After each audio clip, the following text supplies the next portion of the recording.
Ce sera une petite journée monastique, mais avec sûrement l'idée d'une rencontre entre deux styles de vie, deux styles aussi de beauté.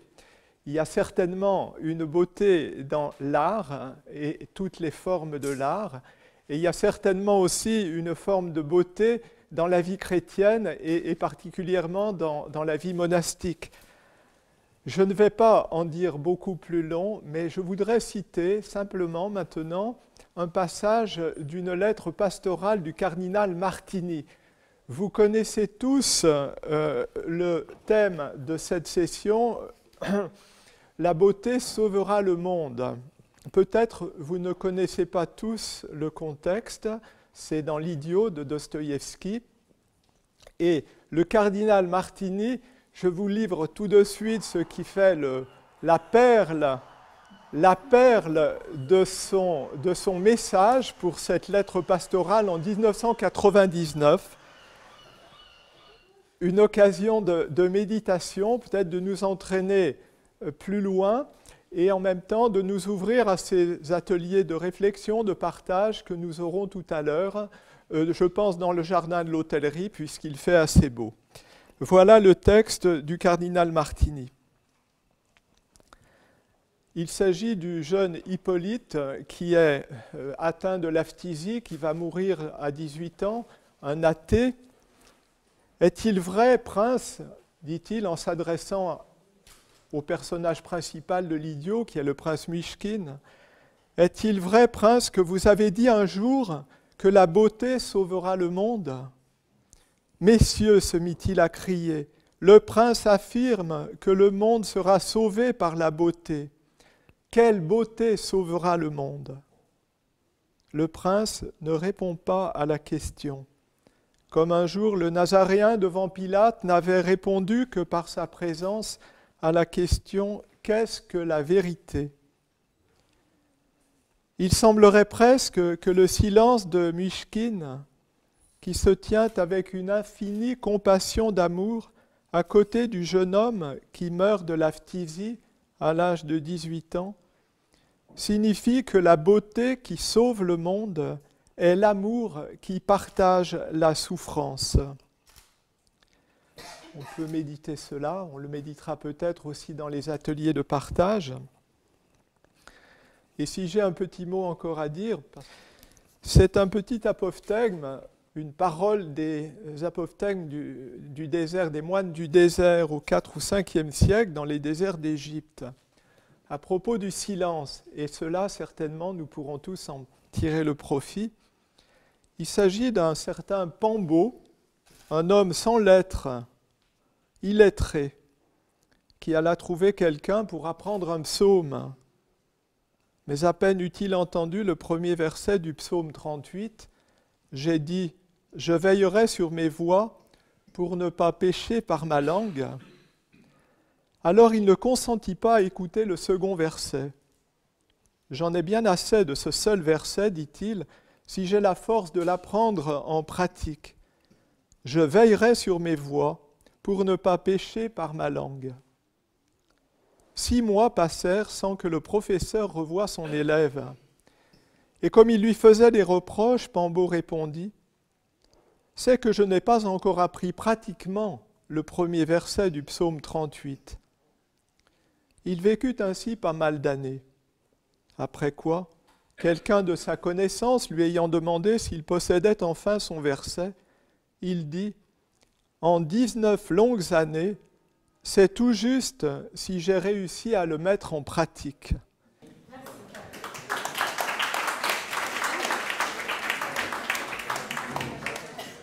Cette initiative de la Diaconie de la Beauté, ça fait 3 ans en fait qu'elle se développe, mais on sent que ce Festival Sacré de la Beauté incarne une dimension un petit peu plus large par rapport...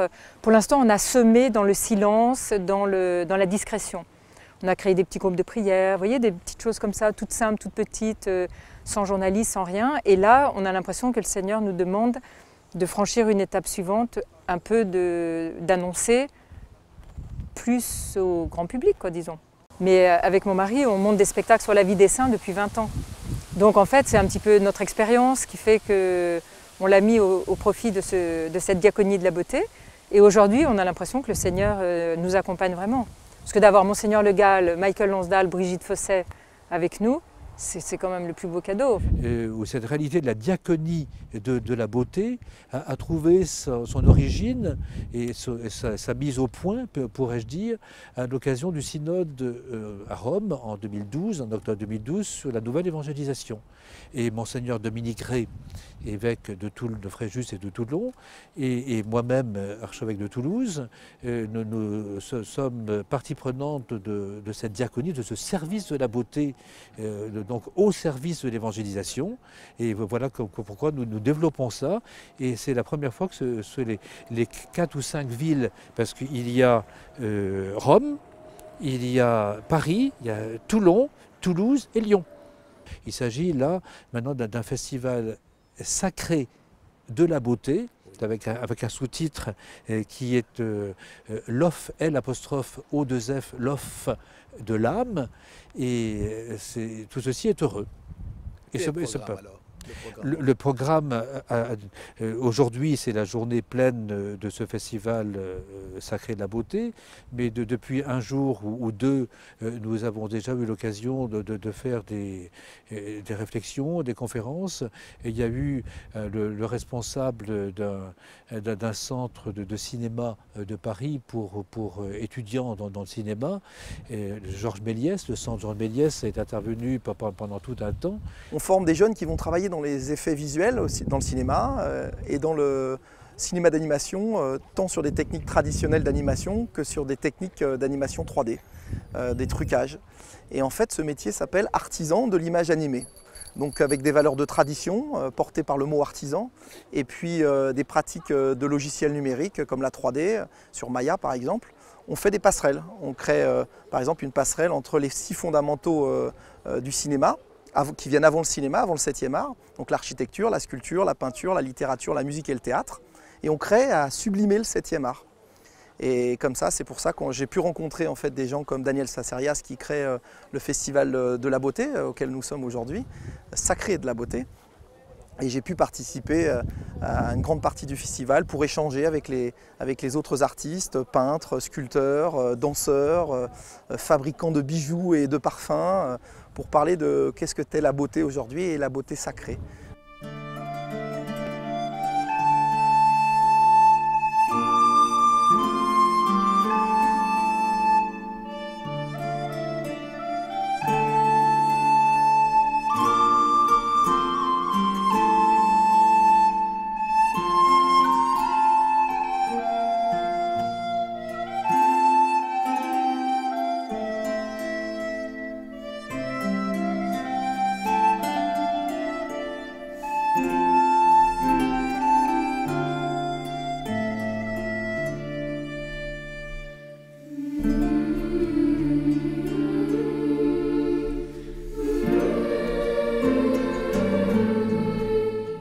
À travers l'analyse des textes de Saint-Benoît, de Saint-Bernard, de Saint-Thomas, je me suis retrouvée replongée dans ma période d'hypocagne-écagne quand je faisais de la philo. Et c'était merveilleux parce que on s'est rendu compte que la beauté était difficile à définir. C'est peut-être une griffe, une signature de Dieu dans notre cœur. Et c'est peut-être ce désir que l'on a de connaître l'absolu, la beauté. La porte pour y parvenir est parfois difficile. Et quelquefois on la cherche et on ne la trouve pas. Et je pense que par moment, c'est la Providence qui décide si oui ou non on va avoir accès à la beauté. Mais il me semble qu'il n'est de beauté que d'amour de toute façon, parce que dans l'amour, il y a de la beauté, mais dans la beauté, il n'y a pas toujours de l'amour. Et par conséquent, je préfère encore la beauté de l'amour à l'amour de la beauté. Voilà.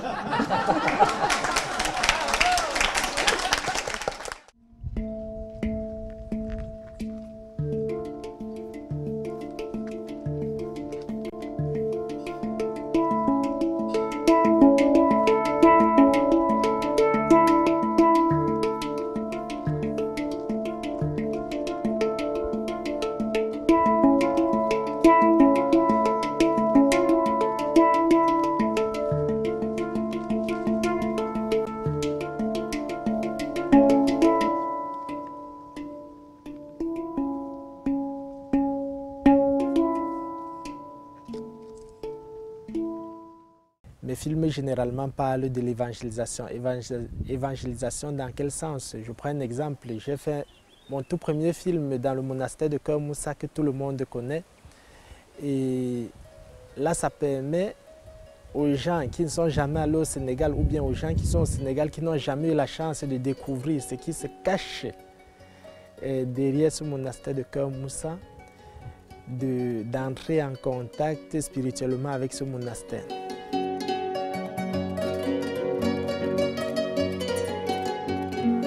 Ce monastère où ils ont créé la kora, où ils ont modernisé la kora, qui est un instrument où on retrouve partout dans le monde, et également qui ont adopté une liturgie qu'aujourd'hui on appelle liturgie de Cœur Moussa. Également, je travaille aussi avec les enfants handicapés. Pourquoi? C'est pour moi une façon de montrer aux yeux du monde que ces personnes qu'on néglige le plus souvent, derrière ces personnes se cache quelque chose de magnifique. Il suffit juste de les accorder l'opportunité de s'exprimer.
Saint Jean dit,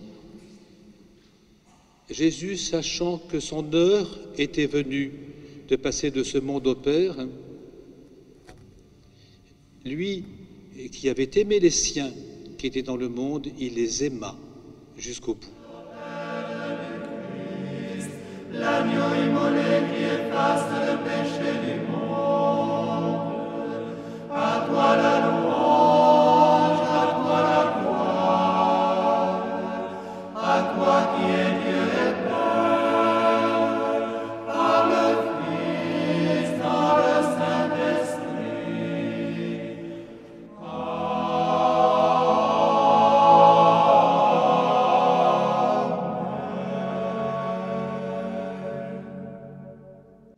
Dire encore de vous, j'ai tout appris qu'entre vos mains se pose mon cœur d'amour est pris.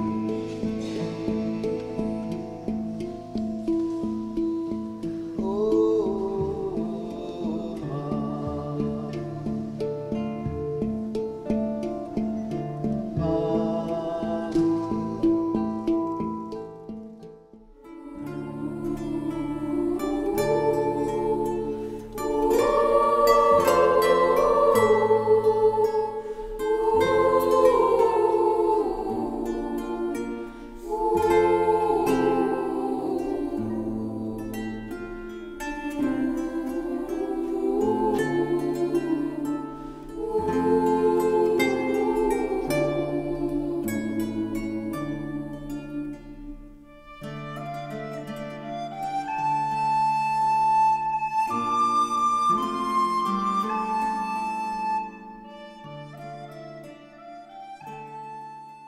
La vie monastique ne vous est pas étrangère et pour cause. Oui. Nous nous retrouvons ici à l'Érins, Oui. mais cette fois-ci dans le cadre d'un festival de la beauté. Qu'est-ce que ça représente pour vous? Oh, ça représente l'occasion magnifique de parler de la beauté et d'essayer, comment dire, la faire connaître et dire aux gens ce que ça représente. C'est un don de Dieu, la beauté, c'est merveilleux. Mais on a perdu l'habitude dans ce monde moderne où on est tout le temps bousculé. La beauté, ça passe, c'est des affaires d'abord. Parce que la beauté, ça suppose d'abord qu'on contemple. Oui, oui. Et qu'on essaie de créer. Dieu a dit, j'ai fait l'homme à mon semblable, Donc il a créé, et c'est pour essayer de demander aux gens de créer, de chercher ce qu'ils ont en eux. Il y a des trésors cachés chez chacun. Créer, c'est donc poursuivre la création de Dieu. Oui, c'est ça. Inventer quelque chose et tâcher de rêver, enfin, pas de rêver, mais d'accepter la contemplation, le temps. Il faut prendre du temps, il faut prier tranquillement. Bref, tout ce qui est contraire à la vie contemporaine moderne. Oui, oh oui. Il s'agite maintenant, ça devient une bousculade, mais c'est pas possible. Alors comment s'en prémunir, à votre avis? Il faut se mettre à l'écart un peu? Moi, je ferme le téléphone. Alors, on me dit, t'es pas là? Je dis non, je suis pas là. Non, c'est pas possible. Enfin bon. Mais un lieu comme ici, c'est rêvé. Oh, bah, c'est magnifique. Vous voyez le petit ressac qu'on entend comme ça, cette mer, oh là là là là.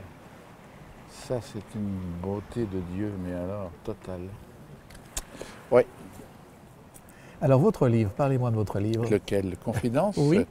Ah bah oui, avec Monseigneur Dominique Rey, grand ami. On partage, je lui dois énormément. C'est lui qui m'a insufflé mes premières mises en scène de choses spirituelles.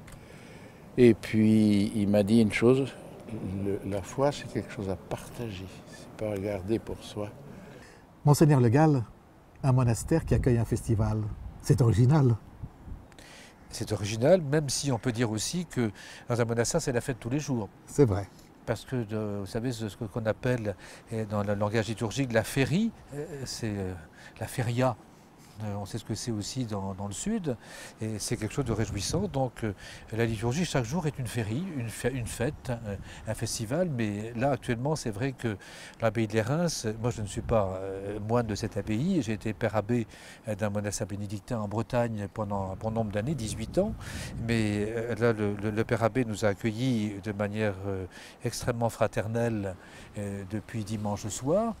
Et déjà l'an dernier et l'année précédente, il y avait eu pendant le festival de Cannes une journée proposée aux artistes, une journée de silence, une journée ponctuelle de silence. Et là, la proposition a été autre et elle s'avère fructueuse et intéressante, je trouve. Les réalités d'ici-bas, qui sont pleines de beauté, revêtues de beauté, nous ramènent par analogie, avec un mot qui était extraordinaire, par analogie au Créateur.